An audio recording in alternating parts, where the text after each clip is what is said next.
Thank you so much for taking the time to do this today. We've got a lot of ground to cover, but I want to start with where we are in the here and now.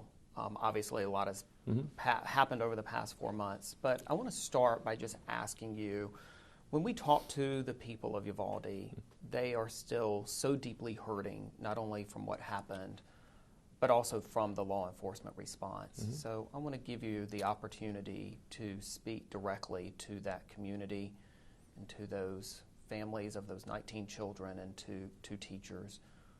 What words are you able to offer them today? I really have no words that would adequately, express, the concern that we have, or there's nothing I can really say to the parents, I'll be honest with you.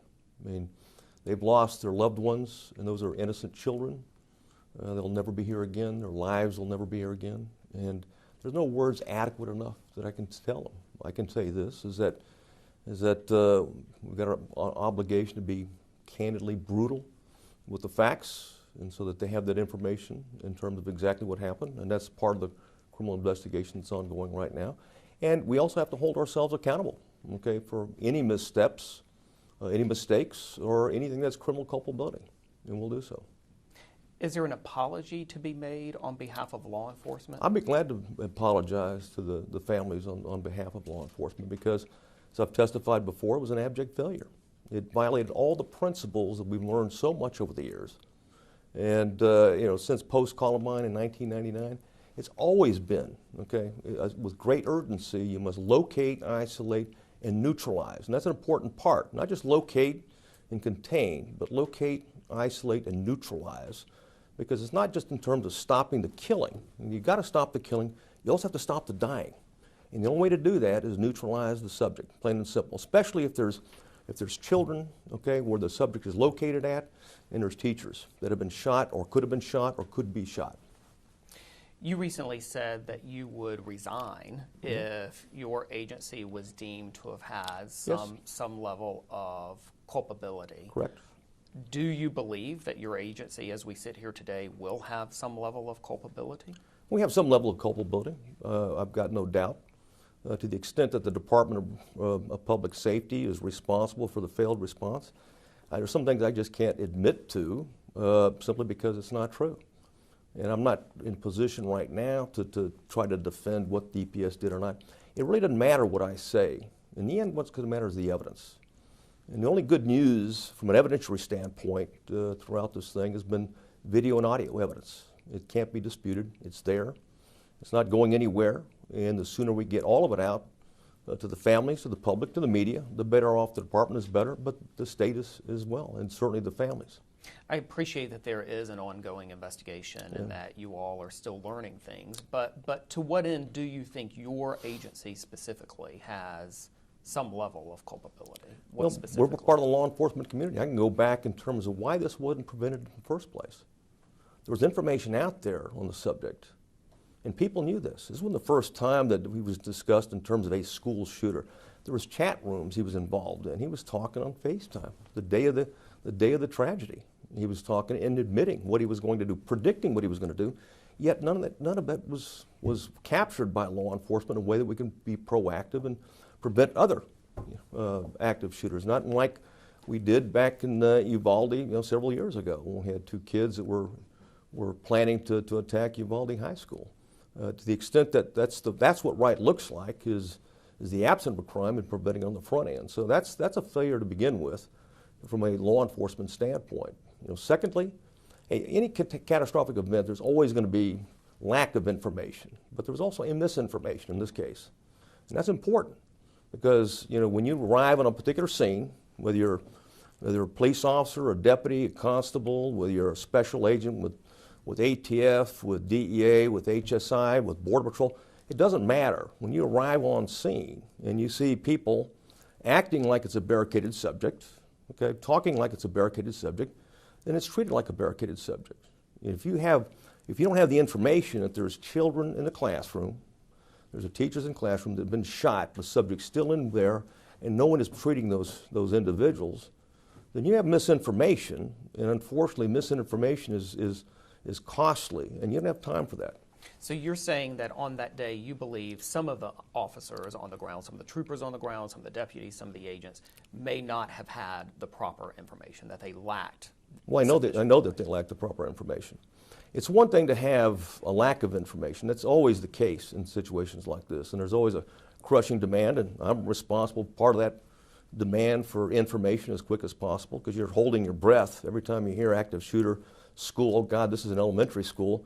You just hold your breath and hope it's a hoax. That's just one more hoax that has happened, and or it was isolated and no children were hurt. But that's not the case in this situation. Isn't there also a duty, though, to go find out what the truth is if you're on the ground? Absolutely, yeah, absolutely there is, and that's why it's so important, and that's why our profession, integrity, is so important. You got to be able to call it like it is. And if there's any culpability, we're looking at our officers, because we're looking at our officers not just in terms of when they arrived and what they did, but also what they didn't do. But is it possible that if they were in the hallway sooner, could they have gotten information, okay, that would allow us, or at least allow the countermand in terms of the direction at the time, that it was a barricaded subject, because it was not a barricaded subject. Could they have, or should they have, right? Well, I wish they would have had, I'll put it that way. Whether they could have, or is a different topic, because we're conducting an ongoing investigation internally by the Inspector General. I'm going to wait for his conclusions before I make a final determination of whether they should have or could have. But you do believe that is going to be part of the issue at play here, is Absolutely. that for your employees, your boots on the ground, they may have suffered from a lack of information. Well, I know they did. I know that most of our officers at that time that arrived, because Uvalde, we have a very small footprint in Uvalde. I think we had 6 officers on duty in the county overall when that attack and the report of the attack, the 911 call came in. Most of our officers that responded were either in Valverde County or in Maverick County on the border. So it took, they drove at 120 miles an hour to get there, okay? When they get there, they're being reported, and the information they're getting is plain and simple. It's a barricaded subject. The chief is negotiating with them right now, and there's even reports that the individual's in an office. So this is the information that's being, not just in terms of DPS officers, but this is the information being provided to Uvalde PD officers, deputy sheriffs from the Uvalde Police Department, constables, Border Patrol told the same information as they go and enter the building. So everyone is under the impression, and no one has any idea that this is an active shooter situation. Those 7 who have been referred to the DPS, Yes, Office of Inspector General, can Yes, you elaborate on what types of possible policy violations they are being looked at for? Well, it may not be policy violations in the end. It may just that we have an expectations of higher standards. Okay, it's not so much what they didn't do, it's what they could have done is what we're looking at, frankly. And when you get there, what do you do when you get there? So the things that we're looking at is, when did you arrive, what were you told, and what did you do? Plain and simple. And the command staff, I wanted them involved in as well for evaluating people. Yeah, it's important. When did they get there? What were they told, and what did they do when they got there? So the captains and everyone is involved in that particular thing in terms of evaluation. No one gets an alibi, but I will wait until the Inspector General finishes it. And there's one more thing that's very important, and that's the criminal investigation.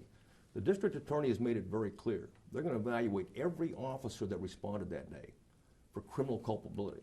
So regardless of what we determine in the end, ultimately she and the grand jury will determine whether there's other culpability by any officer in that particular hallway on that day.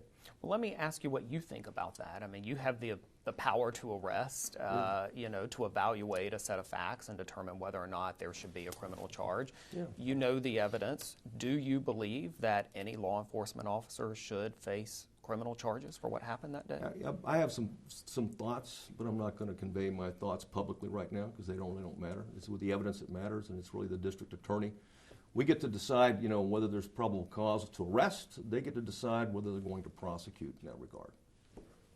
Just want to ask that Sure. one more time. So, Okay. so you are not willing to say right now whether or not you believe any conduct may rise to the level of a criminal offense. Just to comment on that itself would be doing something I told the district attorney I wouldn't do, is go down that road and talk about the criminal investigation. And I don't want to comment on that.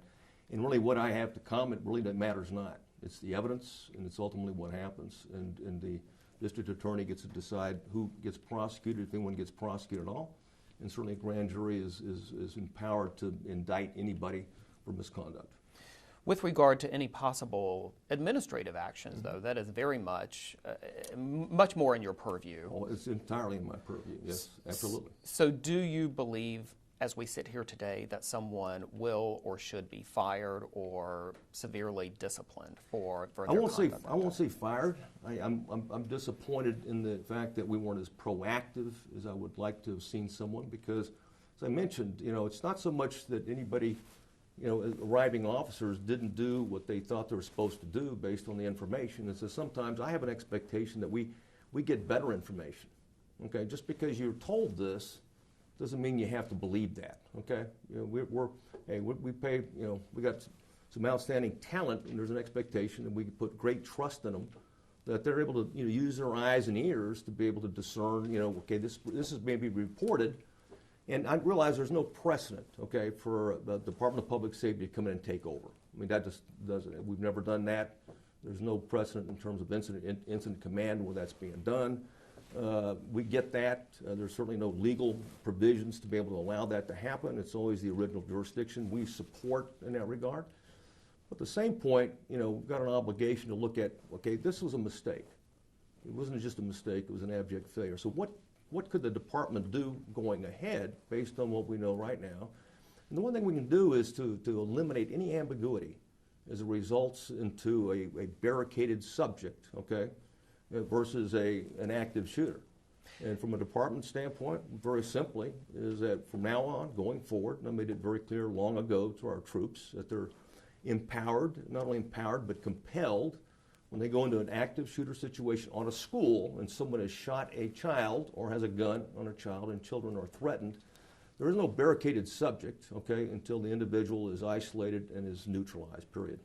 I suppose I'm asking you to step into their minds or step into their shoes, but why did some of the responding troopers, why do you suspect they didn't do more to really find out? Why not be more assertive when there is possibly someone with a high-power weapon on a school campus? I mean, we know law enforcement can be quite assertive or aggressive when they want to be. So why did they not bring that to bear in this case? Well, there's no question it should have been brought to bear. As I mentioned before, you don't stop until the threat is terminated, plain and simple, and that didn't happen. But I can say is that you don't immediately question the information. The best information is always inside, and it's the arriving officers, and it's going to be the on-scene command. That's the best information you can get. And we traditionally rely on that information to make decisions, and when a decision's been made and information is relayed that the subject is contained, that's a barricaded subject, that we have time and do the usual situations where you call out the individual, you call for SWAT, all these things are consistent with a barricaded subject. It looks like that, and frankly, at law enforcement, we don't question that based upon the ones that have the most information, the best information. That's always going to be the ranking official that's first on the scene, and it happens to be in the hallway where the attack occurred. With regard to the review that committee is doing, 7 have been referred to the Inspector General. Some people look at the sheer volume of personnel you had on the ground, 91 throughout the entire event, and they're like, really, only 7 out of 91? That seems like a small number to some folks. Yeah, I'm sure it does, but it kind of goes back to what I had mentioned before. Most of our resources were on the border, and if they got here after BORTEC was the tactical unit called in, okay, to be able to do the tactical operation. That's what the chief requested on the ground. That's who came, and we certainly deferred, and that's an outstanding unit, by the way, BORTEC. We work with them many times on the border, outstanding professionals. Certainly Border Patrol's got a larger footprint. They're in Uvalde. They got a Uvalde station, and they've got more people on the ground in the building quicker and faster than us. And so, from at 12:15, when they're there, when they arrive, they've got the command aspect of it. So anybody after that, us arriving, not only we would have to assume control over the chief, but also Border Patrol is BORTEC, who's got the expertise and people, and is a tactical unit on the ground. So we're at that point in time, the longer you wait, if we got officers arriving, at 12:13, 12:20, 12:25, which we do because you can see it, you can't. Unfortunately, time and distance was our enemy. We couldn't put enough officers in there in a timely manner to influence anything. Now, to assist, certainly, as we're able to do for the outer perimeter and inner perimeter and the things that you normally do in terms of protecting crime scenes after the fact, in terms of evacuation. We had plenty of people keep pouring into it, but the nature of it is it took us a long time to get a sufficient footprint there in place. What is the status of the criminal investigation right now, and what is exactly being investigated? Well, there's always, I say this because anytime there's an officer that uses force and deadly force, there's an investigation. That's ongoing. Nobody in their right mind thinks that anybody's going to indict the police officers for doing exactly what they're supposed to do, and that's kill the subject. The other part of that investigation is the DA's made it very clear. Every officer that responded, okay, she's going to review for their criminal culpability. So what the investigation entails right now is, what do you know, when did you arrive, what do you know, and what did you do? And that's every officer, plain and simple. We start with the ones, obviously, that were first there, and you work backwards along that timeline in terms of making sure that you've accounted for others. And sometimes it's not just in terms of the ones that responded. I mean, the department, we're looking internally as, well, ones that didn't respond. Was there anybody that didn't respond that should have responded? And so some of those that we'll get during the referral process, we later find out may have been on annual leave somewhere else, but we still want to look at it. Why didn't they respond? If they're in Uvalde, and that's their duty station, why didn't they respond? I know that you've been asked about this repeatedly, but I just wanted, since we have an opportunity, to ask you about it again, and that is the release of information. You were deferring to the request of the Uvalde County District Attorney in your decision to not release information. Correct. But I just want to clarify, that is a policy administrative decision that you are making, correct? Well, I believe it is, but it's also a procedure or policy we've had implemented and used for decades, long before I became the director. And frankly, when I was with the FBI, the same problem. If U.S. Attorney doesn't authorize it, then we don't release it, because there's always concern that we're going to interfere with the case. We're going to compromise it in some way, shape, or form. And I know federal district judges and state district judges look unfavorably if the directors and chiefs of police are out there saying things to the media, okay, that might in some way, shape, or form taint the jury pool and make it more difficult to get a fair trial to somebody. And that we recognize that. And if we're going to take on the investigation, I mean, the DA asked us to take the lead on the investigation as opposed to ISD or Uvalde PD and the sheriff's office. We agreed to do that. Well, there's certain rules that we're going to abide by. And after her and I discussed on a particular day, she thought it was in the best interest of the case for us not to provide additional information, and we certainly agreed. There has been a contention out there that as the narrator of events that day, or one of the main narrators, that you and your agency has, increasingly pointed the finger back at the local officials of Uvalde instead of assuming whatever responsibility you feel you may have. Have you done that? Not at all. In fact, if anything, I was reluctant even the Friday when we had figured out that we'd had misinformation. And this wasn't a heroic law enforcement response. It was a tragedy. And I got out there. I even tried to make it very clear that this is the benefit of hindsight and retrospectively looking at the data, this and this, a mistake was made. I don't want to put a finger on somebody else. That's not our nature. Okay, we don't mind taking responsibility for ourselves, but to point the finger at somebody else. But to be honest and to be candid, brutally candid, I mean, the evidence was compelling. It hasn't changed. And since my testimony and since that press conference, a mistake was made. Mistakes happen. This was a tragic mistake. And the tragic mistake was made is to treat this thing as a barricaded subject when it was not. Plain and simple. So the only thing I did, and keep in mind, that it didn't impact, that's not just trying to protect DPS and our image, our officers and everything. Nothing to do with that. It's really about other officers that were in that hallway too. Border Patrol, U.S. Marshals, okay?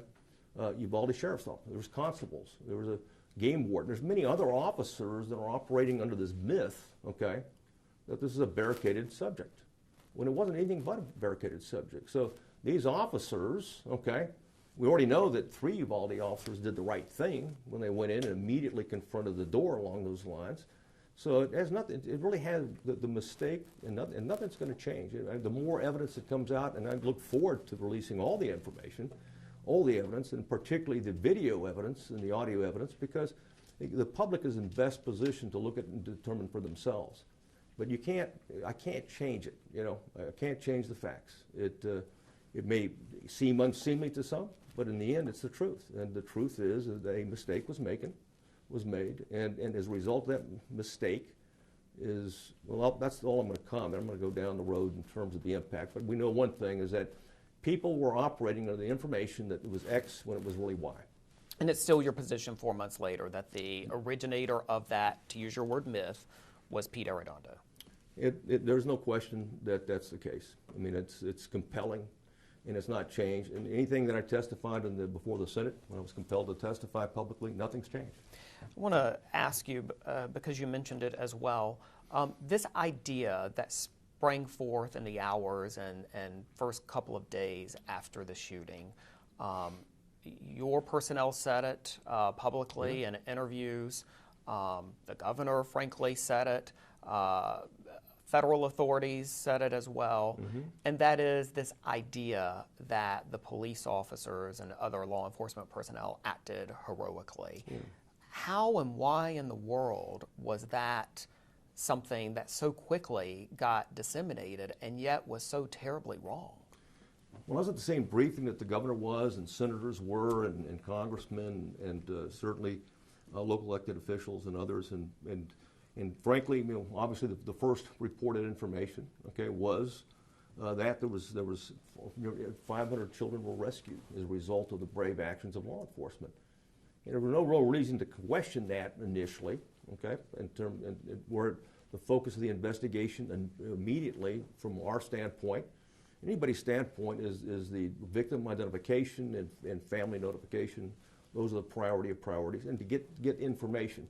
We were depending on information that came from those on the scene and those in command on the scene, and that information was relayed at a particular meeting. In fact, it was Wednesday morning briefing that I sat in, and in fact, one of our regional director, Victor Escalon, did the briefing, after a local official passed out and was unable to do it. He was asked to do the briefing, and he relayed exactly what he was told, by 2 individuals. I'm not going to mention their names, but the exact information he provided in that regard. But Victor was smart enough. He's been around, been a Texas Ranger. Victor's been around for a while, and he caveated it. Hey, this is what we know right now. We haven't corroborated this, but this is what we're being told. And I think that the consensus was around the room, and I was a part of that consensus. Although we had some questions on engagement versus encounter, those on the initial discussion in terms of what happened on the front of it. So we came away from that relatively confident that, hey, this is, lots of children were saved, heroic action. It made sense in that regard. But one thing we did caveated, and later on, in fact, was questioned later on, hey, until we review the video evidence frame by frame, we're really not going to know exactly what happened. And that's the great thing from our professional standpoint is the technology upgrades we've seen, or the sea change in technology, in video and audio, just for surveillance purposes, but also body cameras, dash cameras. All those things are evidence, hardcore evidence, that we're going to review frame by frame. Now, in any major investigation, you can't just do things consecutively. You got to do things concurrently. And fortunately for us, we've had a lot of great partners in this, including the FBI, ATF, but in particular, the FBI has helped out immensely in terms of covering leads, international leads on this, leads outside the state, interviews. But technology, because it's important to capture the evidence, the video evidence, to make sure that it's not lost, it's preserved, to make sure that it's formatted correctly and then enhanced. Just to break this down a little bit more, because I feel like this is a really, really important point. So you were in the briefing with the governor. Yes, sir. Behind the stage at the school before you all took to the stage. Yes, sir. Victor Escalon provided the briefing. Yes, sir. And he provided information based on information he received from 2 people you declined to name right Yes, now. exactly. And those are local Uvalde officials. Yeah, law enforcement officials. But he did not, through his own agency or DPS personnel who may have been there and had knowledge from within DPS, at that time he had not corroborated what he was being told by the locals. He had a trust in the locals. Correctly. And he made it clear on the front end. This hasn't been corroborated yet, but this is what we know right now.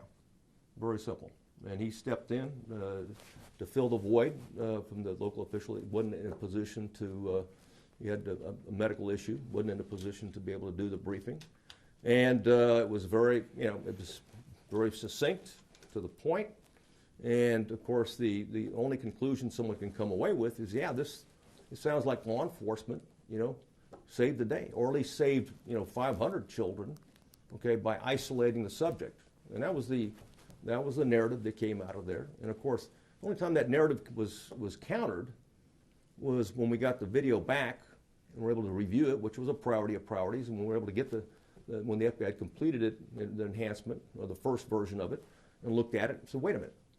Okay, this was reported as that there was an ISD officer at the scene, and this ISD officer was confronted, okay, or engaged, or the term, encountered, okay, by an ISD officer. Well, that didn't happen. And from the funeral home video, which has been released, okay, people can see that did not occur.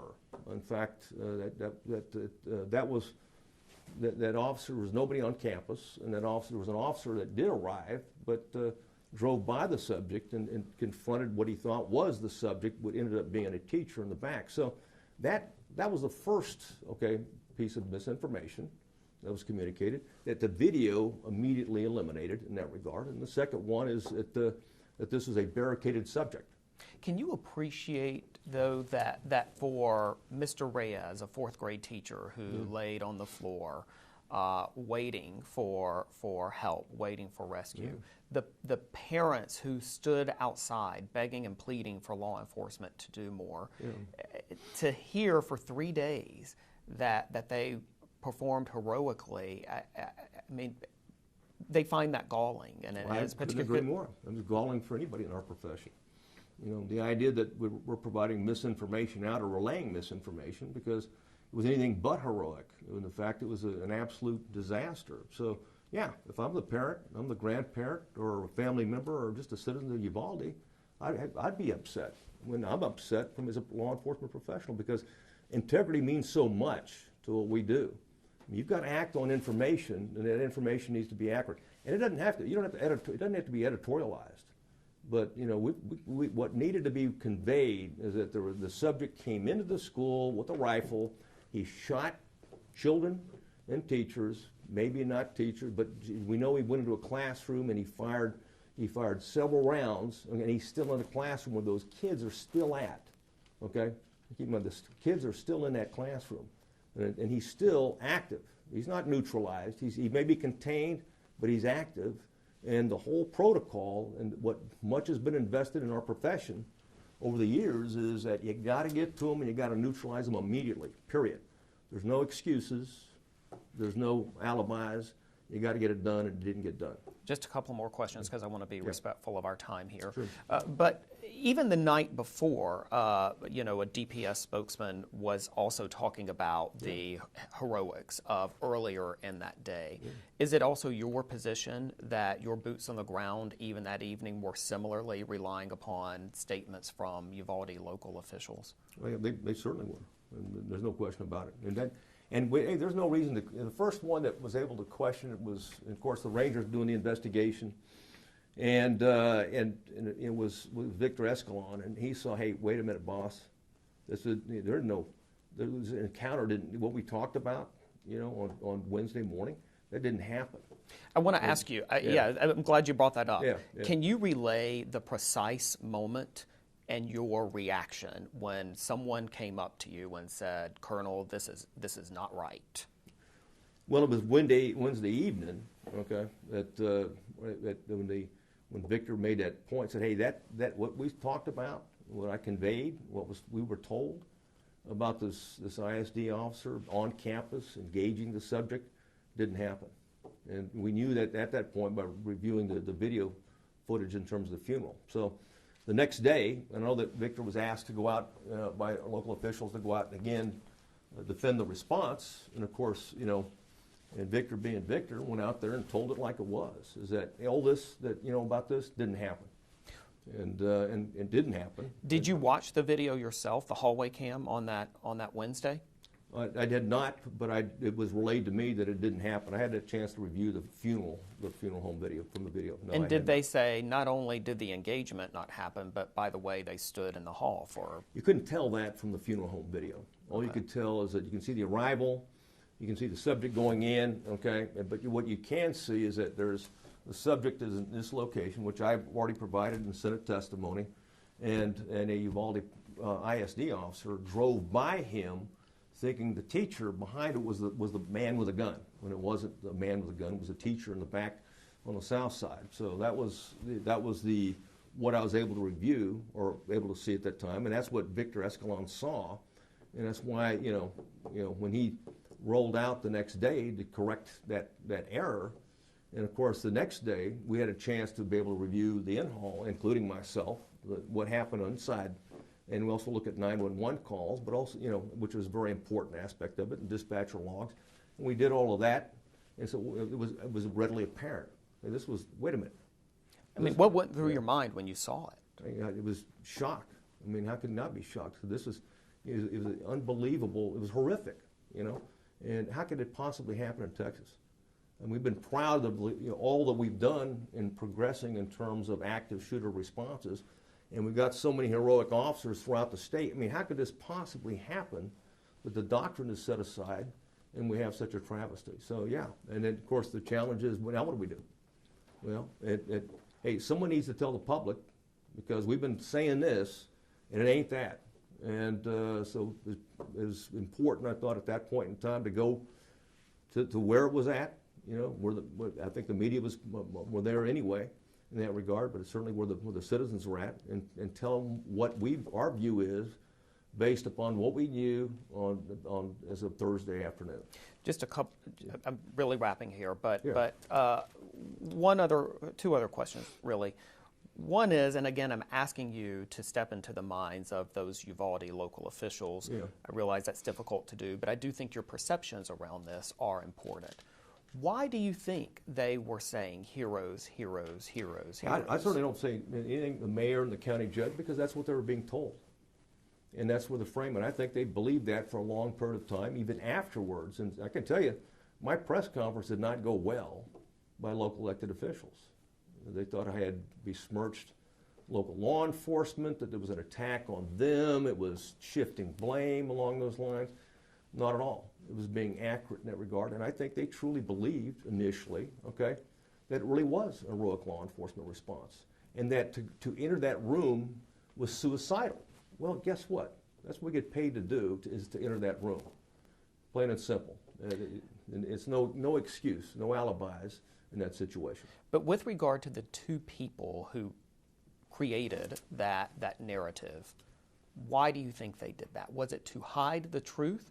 Or do you think that's really what they saw or what they believed?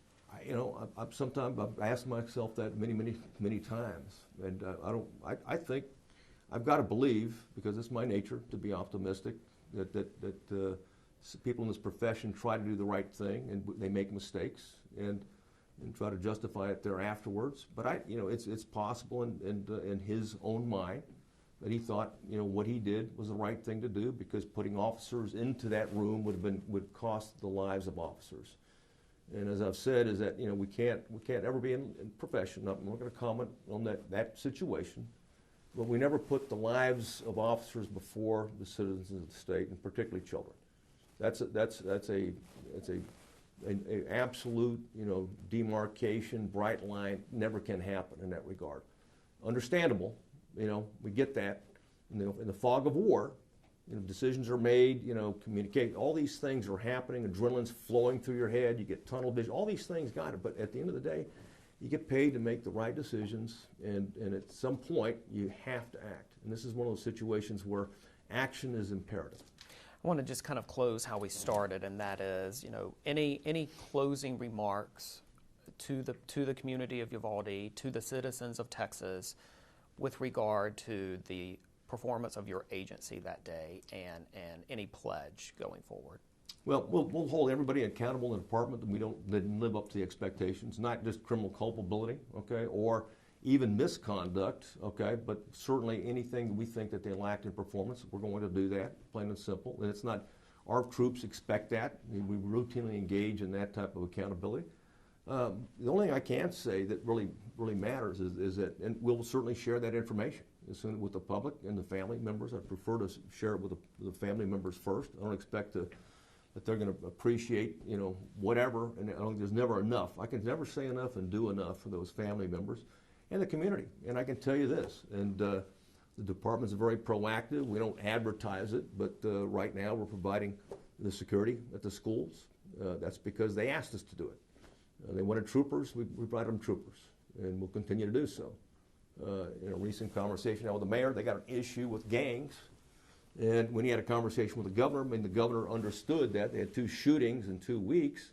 And of course, the violence, they've gone through enough, and we need to be more proactive. So we've assigned troopers to be able to assist our partners, Uvalde Police Department, in terms of addressing the gang part, not just in terms of patrol.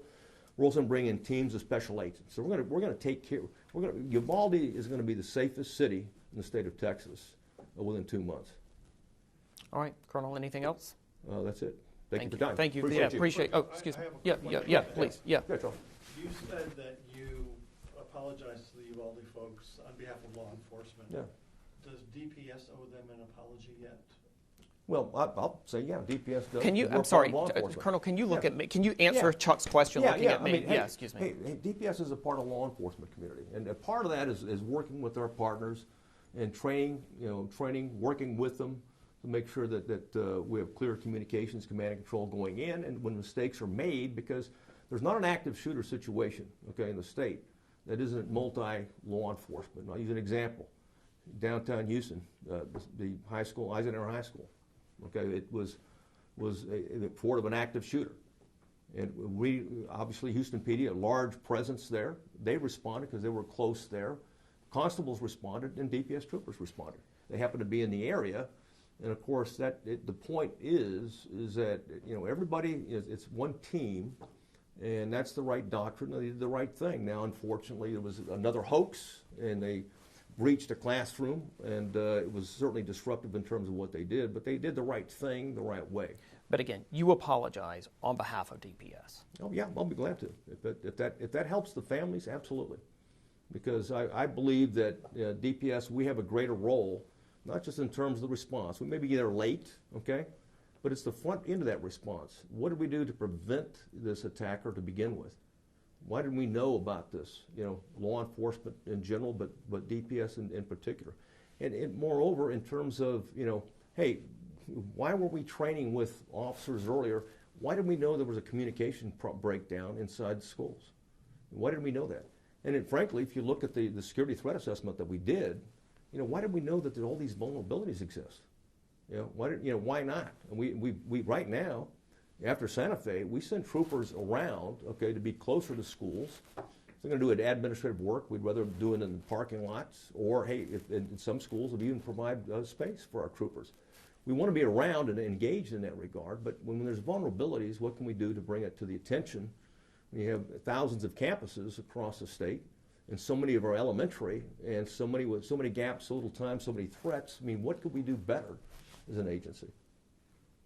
Can I have him clarify with me? Yes. Director, can you talk to Tony more about what those 91 DPS officers did when they were there?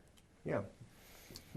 But most of those officers, those 91 officers, were assigned to perimeter duties, weren't even allowed into the building. So, there was 91. And even my command staff that was arrived one 20 seconds before, another one at 12. So they were there late, okay? There's no question about it. And unfortunately, as I mentioned before, the enemy to us was time and distance. I mean, you can't drive fast enough, okay? You may drive 120, 130 miles an hour. You can't drive from Eagle Pass and get to Uvalde, okay, in any time, at a time that you can have a positive impact. And so we're late to arrive. That's why you see us, in terms of you look at GPS, and look at our data tracking, you can see us flowing into, and we're flowing into areas providing outer perimeter, outer security. And that's our principal role at that point in time. We did launch a SWAT team out of Austin, an SRT team. They called them off because the event was over by the time they got halfway there. Similarly, I think other agencies did the same thing. So just remind me, before 1250, how many boots on the ground did you have, DPS? 91 arrived, and that includes management Before, and everybody. before 1250? Before the breach. Before Okay. the breach, 91, and more thereafter. And then how many were in the hall? Do you call that number? Well, until BORTAC arrived, it was about 9 at the most. And I say in the hall, not at the same time. Sure, going and coming. For example, we had a female trooper at 11:42. She went in after 2 minutes. There's already 18 officers in there. She left in that regard. We had 4 troopers that came in. Okay, again, same thing. Hallway stacked. More people than was needed. They moved out in that regard. And at the end, we've got certainly people that went in, okay, like the command staff, right towards the end. Even Victor Escalon, 20 seconds before the breach, walked in at my direction to get in there and get some information. Do you expect the lack of a command post was a big problem here? No, it really wasn't. That's I think the misnomer, is that what really was the problem is that the lack of action by the officers on the scene, plain and simple. You don't have time for command posts, okay? You have one, it's important. A command post is really important about afterwards. The best information is coming inside, and officers don't have time for their commanders to give them permission to operate. This is a leaderless group, okay? That's why I mentioned, whether it's HPD, whether it's DPS, whether like in Santa Fe, where it's the ISD and DPS and local departments. You don't get in line. You don't wait for leadership to come. You don't set up a command post and talk about a unified command and discuss, this, that. Yeah, that needs to be done, so the response as it relates to treating the injuries, the medical piece in that regard, that needs to be done. But right here, they need to go find the person and terminate them. Okay. Yeah. Thank you, sir. Thank you. Appreciate it. Thank you. Thanks for your time. Sure.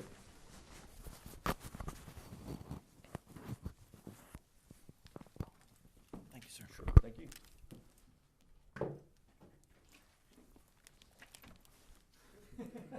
That's all I need. HD cameras. Okay, that's good. Thank you. Yeah. We can just follow you Yeah, around sure. if you'd Yeah, like. thanks a lot. It